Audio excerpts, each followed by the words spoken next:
बहुत समय पहले की बात है। एक छोटे से राज्य में राजा विक्रम राज करते थे।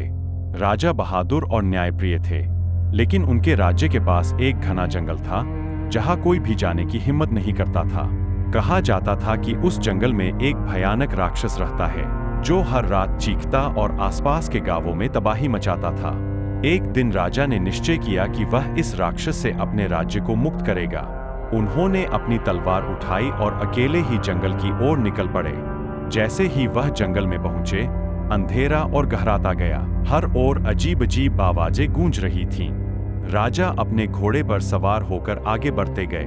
कुछ देर बाद उन्हें एक विशाल पेड़ के नीचे एक अजीब आकृति दिखाई दी। जैसे ही राजा पास पहुंचे, आकृति हंसने लगी। वह राक्षस था। उसकी लाल लाल आंखें अंधेरे में जल रही थीं और उसके लंबे लंबे नाखून जमीन तक पहुंच रहे थे। राक्षस ने डरावनी आवाज में कहा, राजा, तुमने बहुत बड़ी गलती कर दी जो मेरे जंगल में आ गए। अब तुम वापस नहीं जा सकते। राजा ने साहस के साथ जवाब दिया, मैं तुम्हारे डर से अपने लोगों को परेशान नहीं होने दूं। आज तुम्हारा अंत होगा। राक्षस ने जोर से दहाड़ मारी और राजा की ओर बढ़ा। दोनों के बीच भयंकर लड़ाई शुरू हो गई। राक्षस ने अपने जादुई शक्तियों का इस्तेमाल किया, लेकिन राजा ने अपनी तलवार से उसका सामना किया।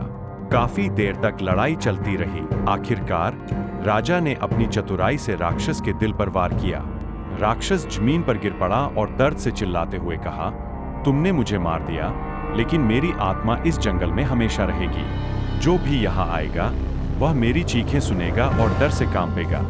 राक्षस मर गया, लेकिन उसके कहे शब्द सच हो गए। उसके बाद से जंगल शांत हो गया, लेकिन रात को लोग अब भी वहां से गुजरते हुए अजीब अजीब आवाजें सुनते हैं।